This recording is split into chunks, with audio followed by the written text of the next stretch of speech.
armored knights and fair maidens. Or are they? We found a group of historians whose favorite pastime involves swords, shields, and battle axes. They play medieval war games as if they were knights of the Round Table.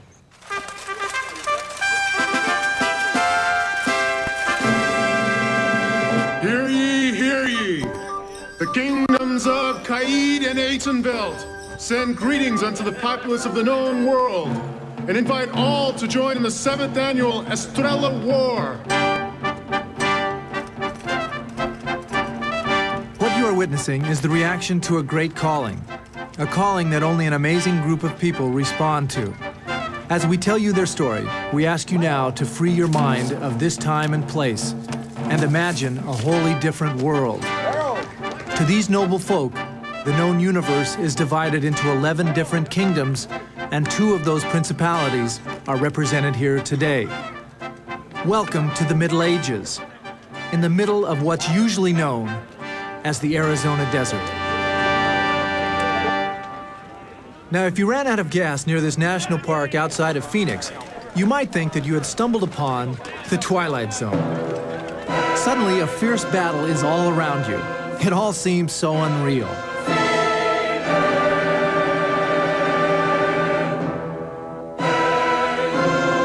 But if a war is to be held, then Sir Gaston will surely be in the middle of it. It is well known that he is one of the greatest knights in the kingdom of Caid, and today he will defend the honor of that kingdom against the dark forces of Atenveld.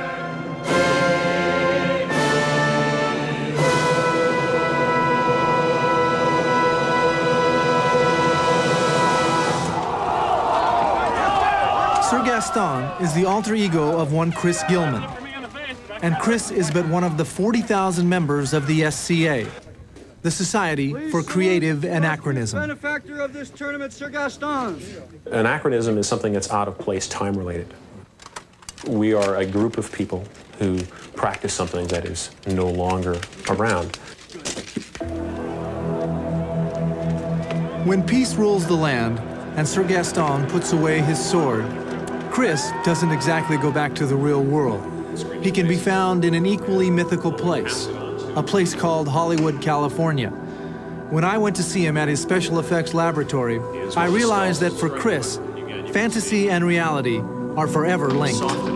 By day, he creates the models, masks, and miniatures that are the stuff of movie magic. And by night, he is, well, a knight. Now, within each kingdom, are there different ranks that a fighter can attain? There really aren't, as you would put, ranks. Unlike martial arts, I should say other martial arts, because this is a martial art. There are no belt levels. You have a level of fighter known as a knight, okay? And knighthood is achieved by not just your fighting ability, but by your chivalry, your honor, your pursuit of other arts, crafts, dancing, singing. Well, I don't know how good Chris is at singing and dancing, but as Sir Gaston, he definitely showed me a few tricks when it came to fighting. Do your regular blow now. And then... Well, let me ask you a serious question. You wouldn't hit a guy with glasses on, would you? That's why I took them off, so you could hit me. I can't see now, though. Sir Gaston loves to fight, almost as much as Chris loves to retell his favorite war stories. Weapon and pop, pops me right in the face. Well, I'm at full tilt run, and this guy hit me, and I tell you, I went straight up vertical. I was just like as horizontal on the ground, and I hit the ground like, I mean, I'd never been hit so hard. And I'm just laying there going, and of course you can't breathe because everybody on the sideline that watched it all went at the same time, and they've pulled all of the air off the field. They've all inhaled it, so there's no air to breathe, and you're just laying there going, and that's the only reason I figured I couldn't breathe. So as Chris goes on about his past glories, let's return to the site of the war. There's no question that this is more than just a recreation of the past. This is an amazing game, and the combatants are serious about winning. Like any game, there are rules and accrued points. Sir Gaston prepares now for the 4th battle of the weekend, and at this moment, the overall score between Caid and Atenveld is very close. This game is not for the timid or faint of heart. Check it out. No one is pulling his punches.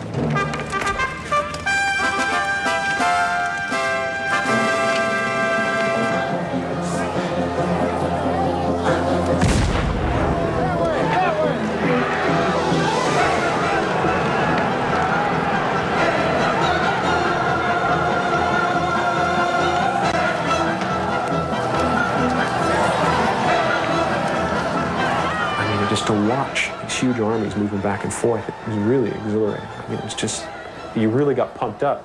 When you look at the speed and the power that's generated, I think we're doing it pretty accurately.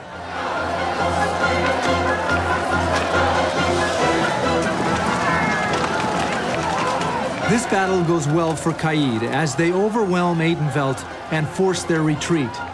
Look closely and you'll see knights dropping to one knee or perhaps fighting with one hand behind their back. This is all part of the elaborate rules of medieval combat. Hail chivalry! Hail chivalry! We can take a closer look at the way of the sword by watching the prize tourney that Sir Gaston is conducting with a few hand-picked knights. With no judge, referee, or umpire, this is truly a sport based on honesty and honor. The knight on the receiving end must decide if he has been struck by a fatal blow. Lay on! You're fighting for some pretty hefty prizes sometimes. You talk $600, $700, $800, $900 worth of sword. And you got guys out there going, yep, I'm dead. Fall over. The essential rules of medieval combat involved two types of hits. One that is considered a kill and one that only wounds. To make a kill, you must make a hit to the head, neck, or torso with a forceful thrust. Yes. A strong hit on the arms or legs results in a wound, and that knight then forfeits the use of that limb by dropping to one knee or by holding the injured arm behind his back. Please, sir. That blow could not have been good. Please pick up your sword. Oh, my arm is smarting. The knights fight for points that accrue for their kingdom, but they also fight for the honor of their fair ladies. My lady, as well as yourself and the beauty of Atenveldt. Everyone here enters into the fantasy wholeheartedly. Mainly the Queen's duty is to inspire the troops to victory. It's been a wonderful chance to get to meet all of my kingdom, my populace, and also others as well. Everything counts toward the overall point total. The one-on-one contests, arts and crafts, and archery. But the main factor towards victory lies in winning or losing battles. And by the end of the weekend, the final and deciding confrontation is at hand. The great horn is sounded thrice to signal it is time for the kingdoms of Caid and Atenveldt to gather in combat and fight for the crown of their realm. Sir Gaston, now in his magnificent yellow outfit, joins his fellow countrymen and sallies forth to battle.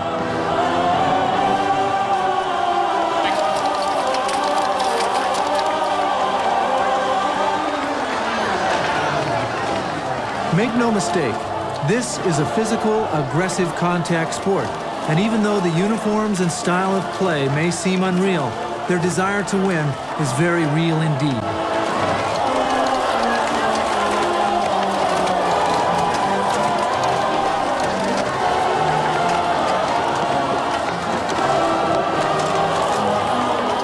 The battle rages for over an hour.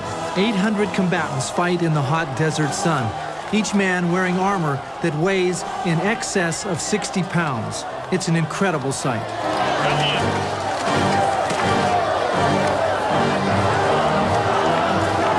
In the end, Caid cannot withstand the continuous blows handed out by Atenveldt, and so is forced to accept defeat.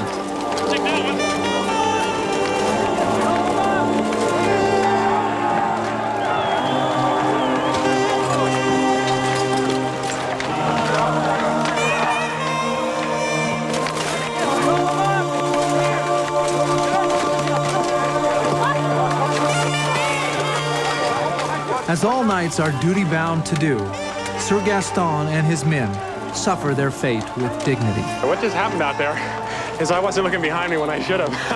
The guy knocked me down in the bush and asked me to yield, and I said, no, I'm not going to yield. You got to kill me.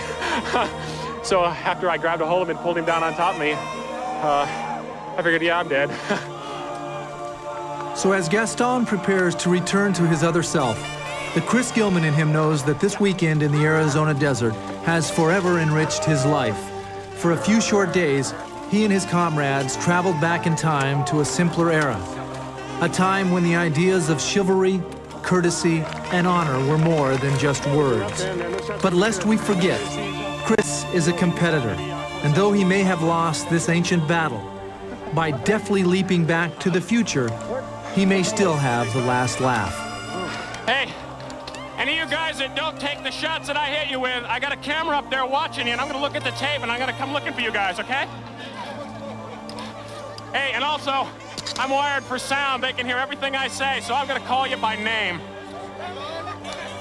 And so for Chris, Sir Gaston, medieval games becomes the link between fantasy and reality. Next up, more amazing games from Mexico. Stay tuned. If you thought tradition was